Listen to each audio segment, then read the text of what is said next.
अस्सलाम वालेकुम वरहमतुल्लाहि वबरकातुहू। अज डी ग्राउंड चक्कर लग्या, मैं क्या तुहानू भी दिखाई जावे। माशाल्लाह Paris park, Paris park, Paris park.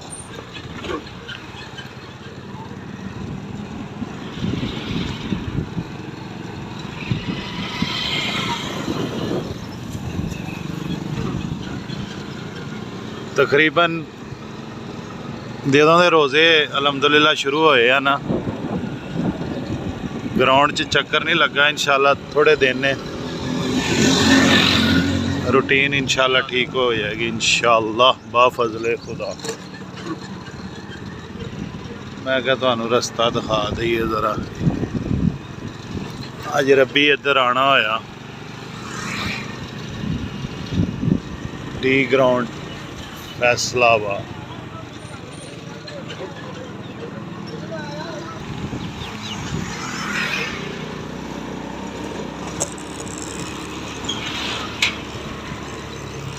Plaza देख लो माशाल्लाह दिना च ही बन गया है।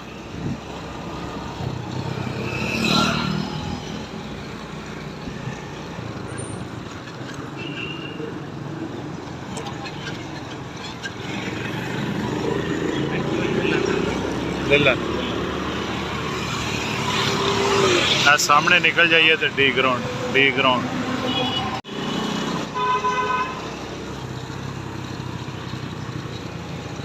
अस्सलाम वालेकुम या अहलल कबूर। मौलवी शबीर साहब की कबर इस कब्रिस्तान दे विच।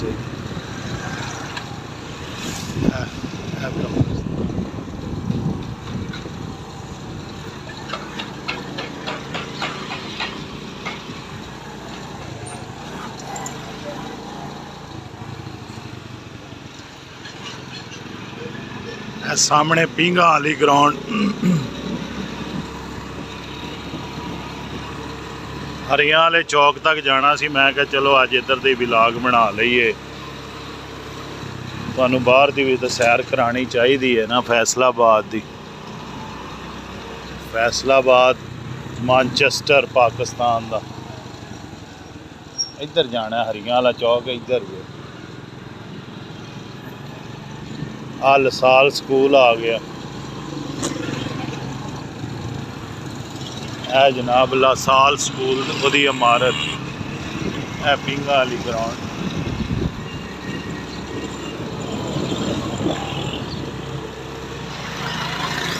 एक वक्त सी जदों असी 91 बीच इत्थे ड्यूटी करते सी ते उदों फिर इस ग्राउंड च बैठी दा सी। है ला साल स्कूल दी बिल्डिंग है, लासाल स्कूल है सारी लासाल स्कूल। डी ग्राउंड दे विचों गुजर रहे हैं असी जनाब। बी ब्लॉक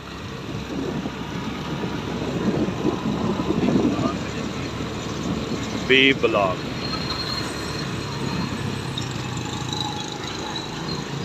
अज 27 रमज़ान उल मुबारक, आखिरी अशरा नजात चल रहा। अल्लाह पाक साड़ी सारियां दी लैनी सी देसी इत्थों इंशाअल्लाह।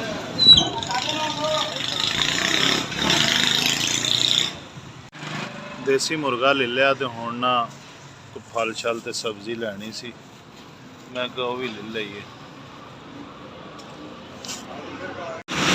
अस्सलाम वालेकुम वरहमतुल्लाहि वबरकातुहू। अब्दुल्लापुर पहुँच गए हैं जनाब। देसी मुर्गा लैना सी, वो उत्थों लै आए हैं डी ग्राउंड तो, हरियां वाले चौक तो। मैं क्या तुहानू बाहर का थोड़ा मंजर विखा दईए। है आबशार हैगी है जनाब इधर, और सामने अब्दुल्लापुर हैगा। अज 27वीं रात है, दिन रह गए थोड़े, रोज़े मुक्कण वाले आ। ते ईद तो पहले ईद साडी तां ही होनी जे कि रब राज़ी हो गया। असी अपने गुनाहां नू अल्लाह कोलों माफ़ी मंग लई अपने गुनाहां दी, और अपने आप नू बख्शवा लिया। अल्लाह वाले जेड़े हुंदे सी ना, नहर के किनारे जेड़े बह के बड़ा अल्लाह का जिक्र करते सी, उहदी वजह यह सी कि ये पानी तो ना रूहानियत मिलती है। ये अल्लाह वाले ये जेड़े समझते हैं ना ਕਸ਼ਫ ਨੂੰ ਔਰ ਇਹ ਜਿਹੜੀ ਰਿਆਜ਼ਤ ਨੂੰ ਉਹਨਾਂ ਨੂੰ ਪਤਾ ਹੈ ਪਾਣੀ ਦੀ ਕੀ ਕਦਰ ਹੈ ਨਹਿਰਾਂ ਦੇ ਕਿਨਾਰੇ ਜਿਹੜੇ ਆ। ਬਹਰਹਾਲ ਮੇਰੀ ਨੇਕ ਖਵਾਹਿਸ਼ਾਤ ਨੇ ਇਹ ਰੂਹਾਨੀਅਤ ਮਿਲਦੀ ਹੈ ਤੇ ਸਾਡੀ ਈਦ ਤਾਂ ਹੀ ਹੋਣੀ ਜੇ ਮੁਸਲਮਾਨਾਂ ਦੀ, ਜੇ ਅਸੀਂ ਅੱਲਾ ਨੂੰ ਰਾਜ਼ੀ ਕਰ ਲਿਆ। ਅੱਲਾ ਨੂੰ ਰਾਜ਼ੀ ਕਰ ਲਓ ਇਸ ਤੋਂ ਪਹਿਲੇ ਕਿ ਸਾਵਾਂ ਦੀ ਡੋਰ ਟੁੱਟ ਜਾਵੇ। ਤੇ ਬਹਾਰ ਦੀ ਆਮਦ ਹੈ ਤੇ ਸਾਡੀ ਜ਼ਿੰਦਗੀ 'ਚ ਬਹਾਰ ਤਾਂ ਹੀ ਆਣੀ ਹੈ ਕਿ ਅੱਲਾ ਰੱਬੁਲ ਇੱਜ਼ਤ ਰਾਜ਼ੀ ਹੋ ਗਏ। ਅੱਲਾ ਤੁਹਾਡਾ ਹਾਮੀ ਓ ਨਾਸਰ ਹੋਵੇ।